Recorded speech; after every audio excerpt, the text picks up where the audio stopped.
نحمده ونصلي ونسلم على رسوله الكريم اما بعد اعوذ بالله من الشیطان الرجیم بسم اللہ الرحمن الرحیم وجاہدوا فی اللہ حق جہادہ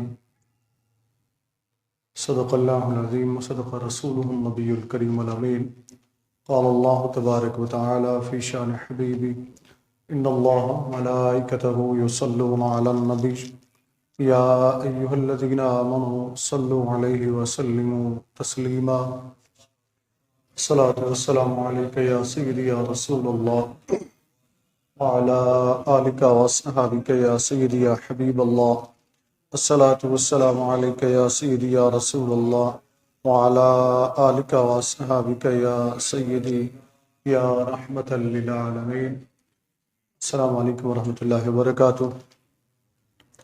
محترم سامعین کرام، اس سے قبل ہم گفتگو کر چکے ہیں اسلامی جہاد کیا ہے، جہاد کی فضیلت کے متعلق مختصر عرض کیا، اور اسلام کا فلسفہ جہاد اس کے متعلق بھی آپ نے سماعت فرمایا۔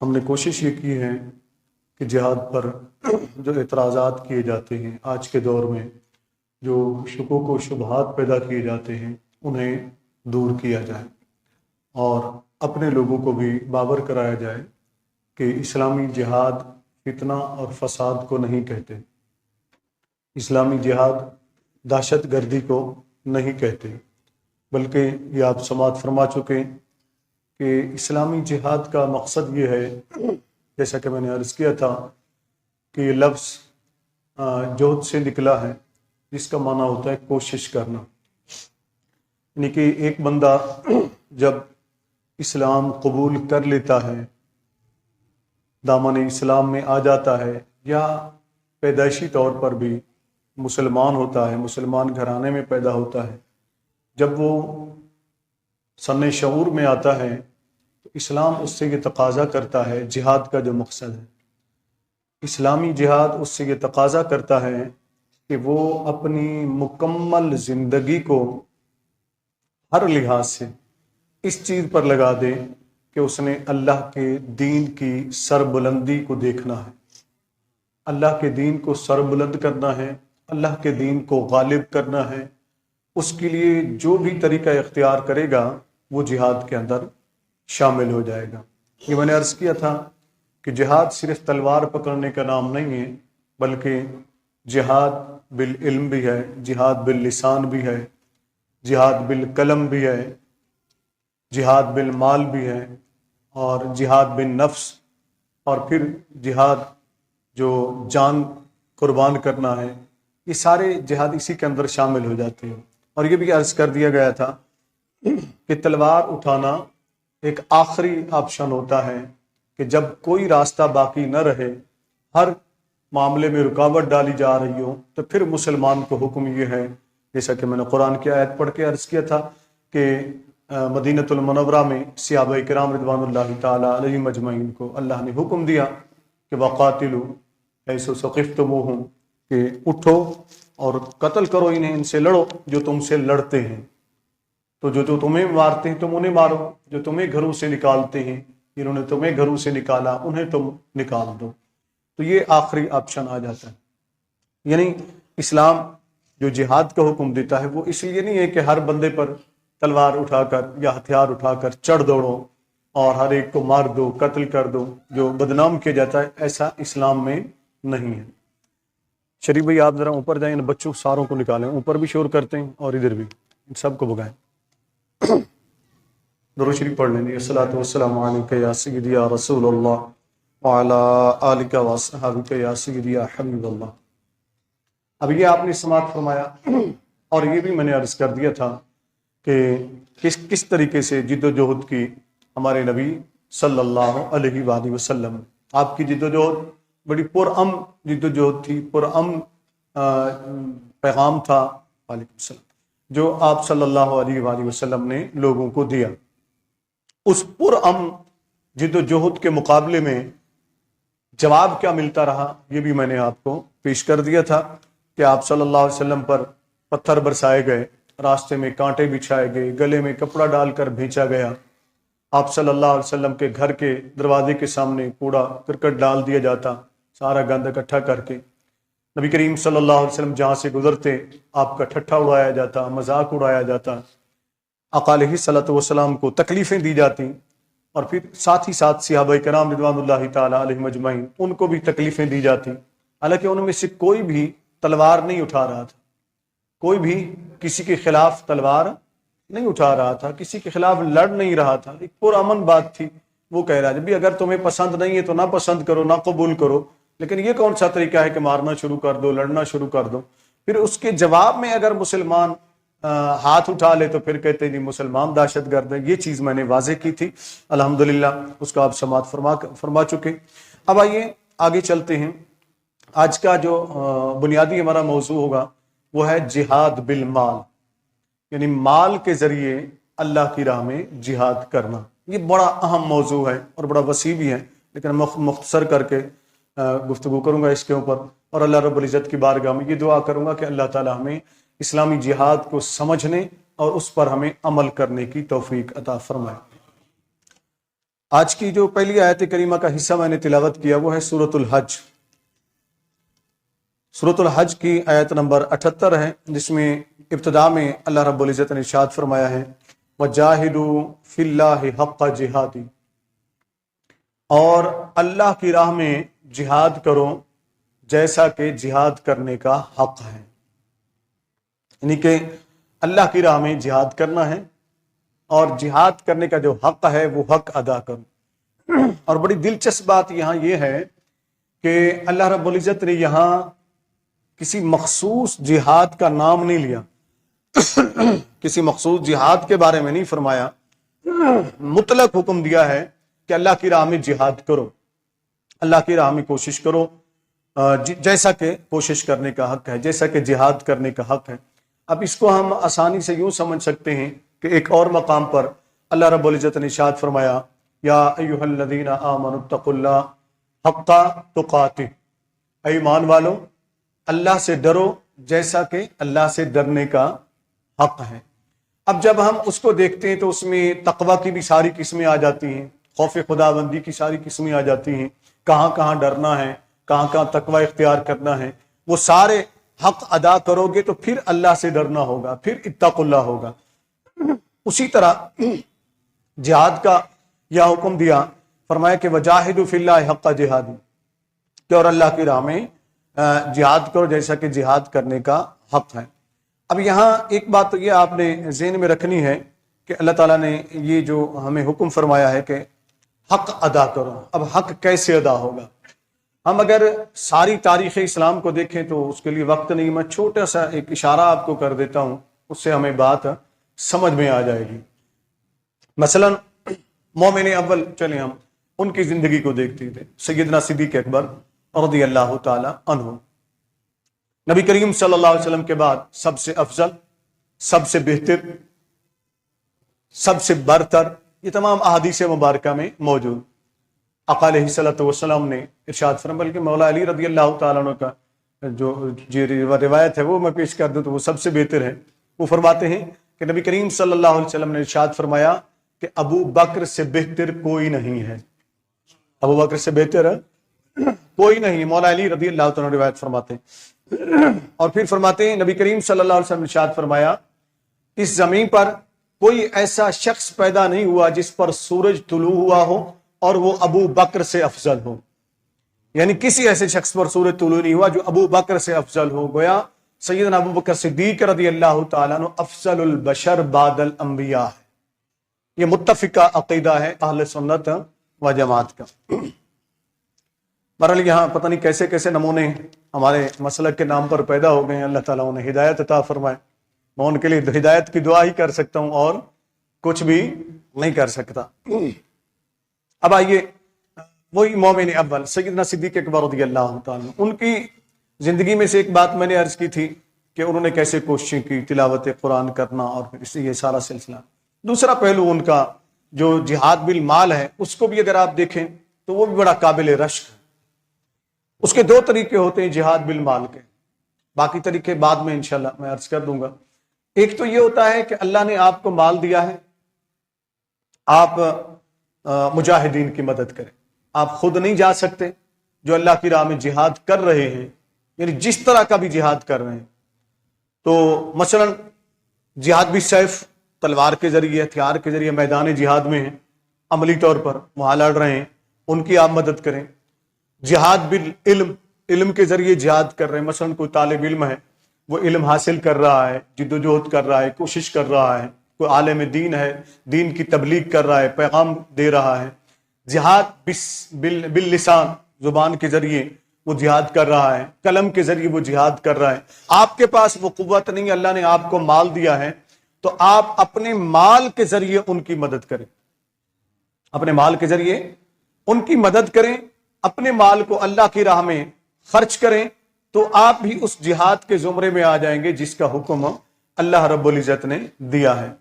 کیونکہ ہم نے جہاد کے جو ہمارا حکم ہے اسلام کا، اس کو ہم نے محدود سمجھ لیا. جیسا کہ عبادت کے بارے میں، عبادت کے بارے میں بھی ایک مرتبہ میں نے یہاں تفصیل سے گفتگو کی تھی، آپ لوگوں کو یاد ہوگی کہ عبادت کو بھی ہم نے محدود کر لیا ہے. جیسے ہی ہم عبادت کا نام لیتے ہیں کہ اللہ کی عبادت کرو، تو ہمارے ذہن میں ایک مخصوص چند چیزیں آ جاتی ہیں، بھی نماز پڑھنی ہے، قرآن پڑھنا ہے، زکوٰۃ دینی ہے، حج کرنا ہے، یہ عبادت ہے، ٹھیک ہے نا. لیکن عبادت کا مفہوم بڑا وسیع ہے، عبادت کا مفہوم بہت وسیع ہے. مثلا اگر آپ راستے پر جا رہے ہیں، کوئی کانٹا پڑا ہوا ہے آپ ہٹا دیتے تو یہ بھی عبادت ہے. کوئی پتھر پڑا ہوا ہے آپ اس کو ہٹا دیتے، یہ بھی عبادت ہے. سڑک سے کوئی بے سہارا یا ضعیف بزرگ گزر رہا ہے، وہ گزر نہیں پا رہا، آپ اس کے سامان کو اٹھاتے ہیں، اس کو ہاتھ دیتے ہیں، سڑک کے دوسرے کنارے پہنچا دیتے ہیں، یہ بھی عبادت ہے. کوئی پیاسا ہے آپ اس کو پانی پلا دیتے ہیں، یہ بھی عبادت ہے. یہاں تک کہ جانور پیاسا ہے اس کو آپ پانی پلا دیتے ہیں، یہ بھی عبادت ہے. ایک حدیث پاک کی تائید کرتی ہے، نبی کریم صلی اللہ علیہ وسلم ارشاد فرماتے ہیں، سیاستہ کی حدیث ہے، اس کا مفہوم پیش کر دیتا ہوں. کریم آقا علیہ السلام فرماتے ہیں کہ اگر کسی شخص نے گھوڑا خریدا جہاد کے لیے، گھوڑا خریدا جہاد کے لیے، دوسری حدیث کا مفہوم وہ بھی اسی کے ساتھ ملتا جلتا کہ قربانی کا جانور خریدا کہ اللہ کی راہ میں قربان کروں گا. اب یہاں آقا علیہ السلام فرماتے ہیں کہ جتنا دیر وہ خریدنے میں لگا رہا، خرید کر واپس لوٹا، اس کی جگہ کو صاف کرتا رہا، اس کو پانی پلاتا رہا، اس کو چارہ ڈالتا رہا، اس کی بیٹھنے کی جگہ کو بہتر بناتا رہا، اس کی بال وغیرہ صاف کرتا رہا، اس کو نہلاتا رہا، جتنا بھی کام اس کی خدمت میں یہ لگا رہا، تو نبی کریم صلی اللہ علیہ وسلم ارشاد فرماتے کہ یہ سارا کا سارا اس کا وقت عبادت کے اندر شمار ہوگا.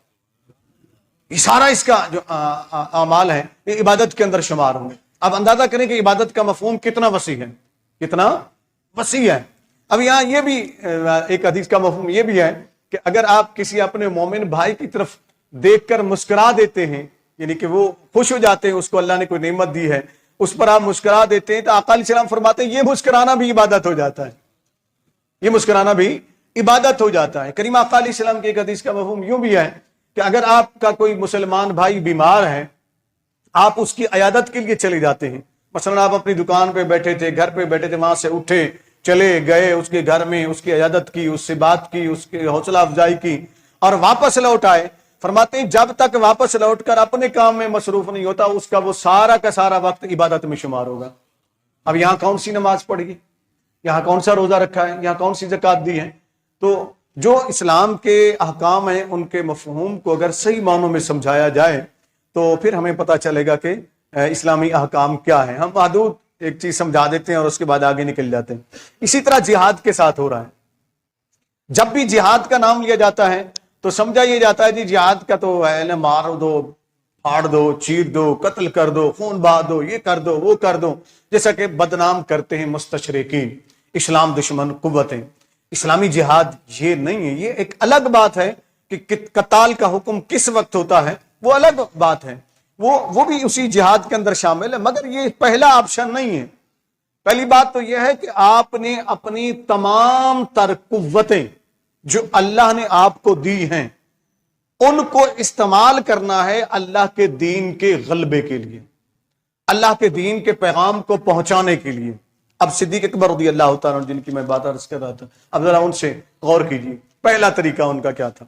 سیدنا صدیق اکبر رضی اللہ عنہ، نمبر 1، اللہ نے ان کو مال دیا تھا، اللہ نے ان کو مال دیا تھا. مکے کے رئیسوں میں آپ کا شمار ہوتا تھا، بہت بڑے تاجر بھی تھے سیدنا صدیق اکبر رضی اللہ تعالیٰ عنہ.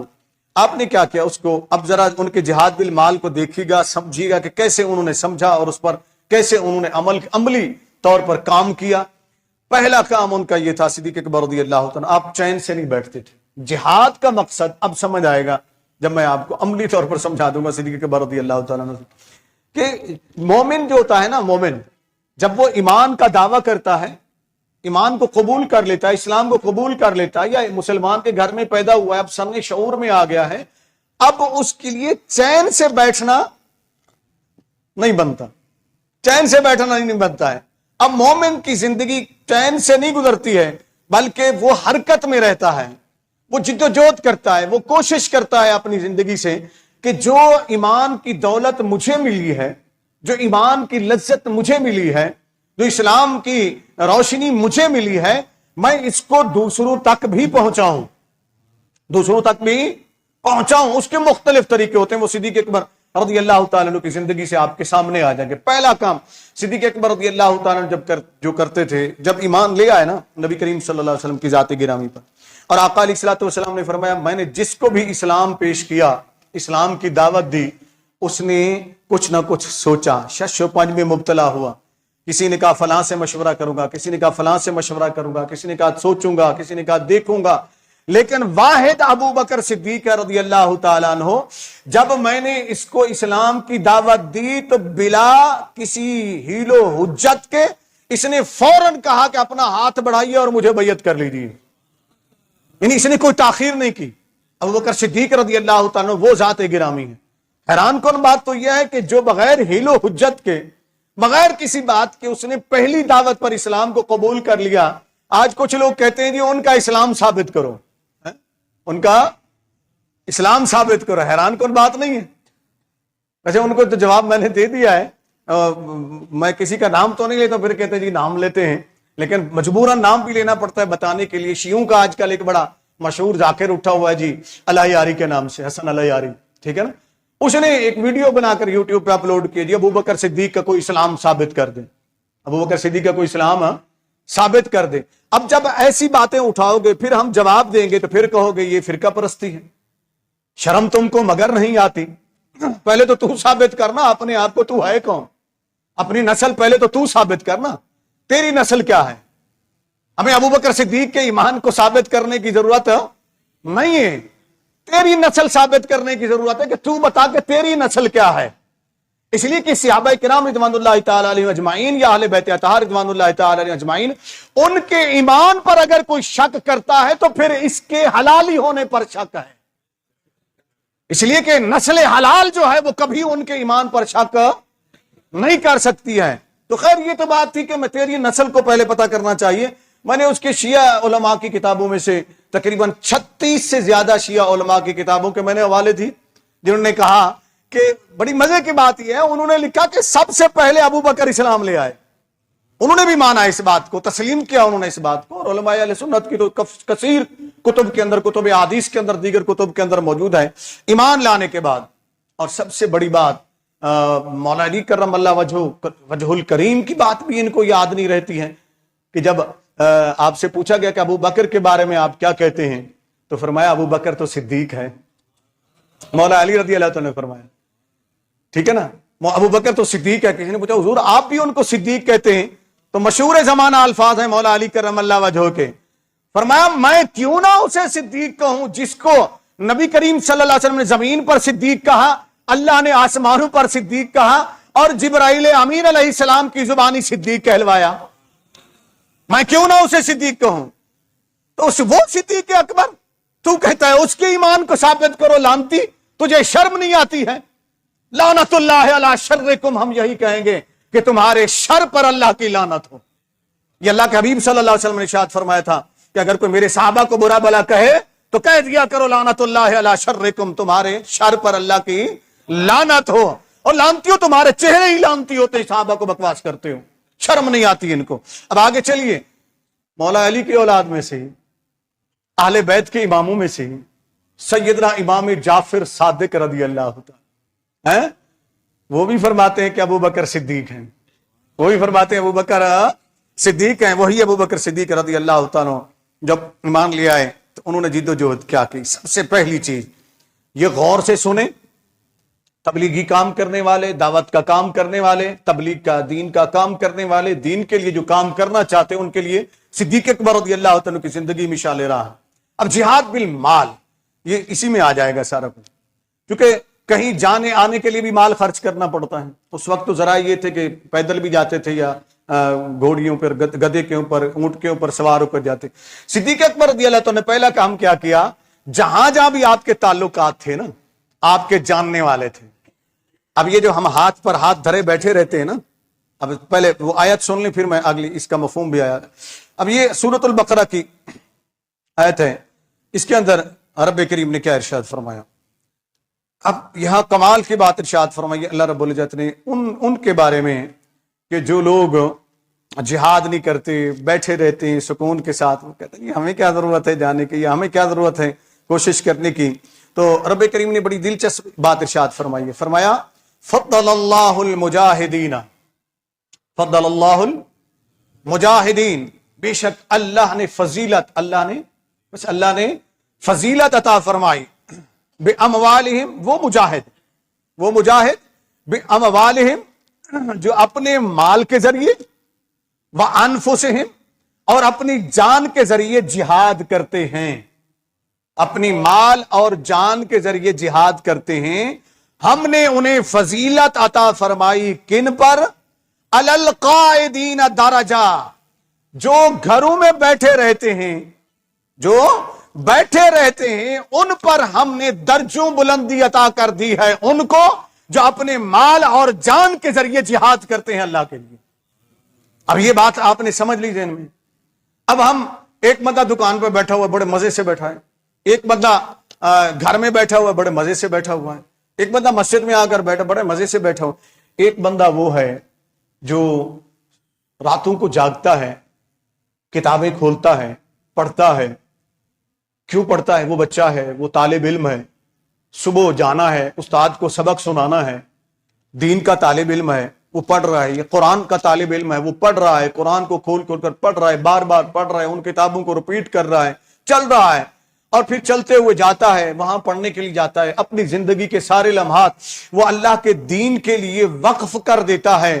کیا خیال ہے آپ کا؟ وہ جو گھر بیٹھنے والا ہے، وہ جو سکون سے بیٹھنا ہے، وہ اور دن رات یہ اپنی زندگی کے لمحات وقف کر دینے والا، کیا یہ برابر ہو سکتے؟ اب یہاں اللہ تعالیٰ نے، یہ تو اللہ تعالیٰ نے فیصلہ فرما دیا۔ اسی طریقے سے وہ جو بیٹھے ہوئے ہیں اور وہ جو اللہ کے دین کی تبلیغ بھی کر رہے ہیں، جہاد بالعلم کر رہے ہیں، جہاد باللسان کر رہے ہیں، وہ جو اپنا مال بھی خرچ کر رہے ہیں، مختلف جگہوں پر جا بھی رہے ہیں، ذاتی طور پر خرچہ کر رہے ہیں، یا وہ جو ان کی سپورٹ کر رہے ہیں، مال دے رہے ہیں کہ ہم نے اللہ کے لیے اتنا دیا، آپ اس کو دین کے اوپر خرچ کیجئے، کیا وہ جو مذاق اڑانے والے ہیں، جو گھروں میں بیٹھنے والے ہیں، جو باتیں بنانے والے ہیں، کیا یہ سب برابر ہو سکتے ہیں؟ تو یہ تو قرآن کا انکار ہو جائے گا نا کہ ہم سب کو برابر کر دیں۔ صدیق اکبر رضی اللہ تعالیٰ عنہ کیا فرماتے ہیں؟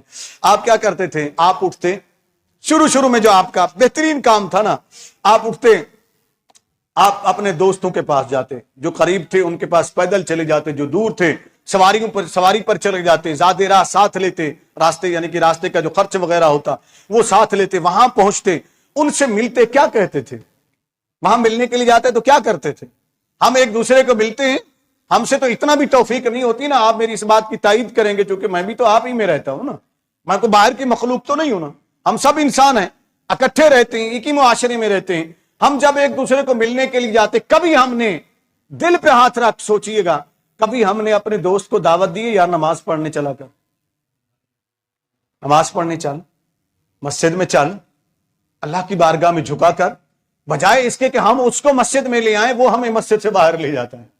یہ بڑی مزے کی بات ہے، یعنی گپ شپ ہو رہی ہے، اذان ہو گئی، نماز کے ٹائم ہو گئے، ہم کہتے ہیں، کچھ کہتے ہیں کہ چلو یار نماز یار ٹھہر جا، پھر پڑھ لینا نماز، تھوڑی دیر میں پڑھ لینا، بیٹھ بات تو کر لیں۔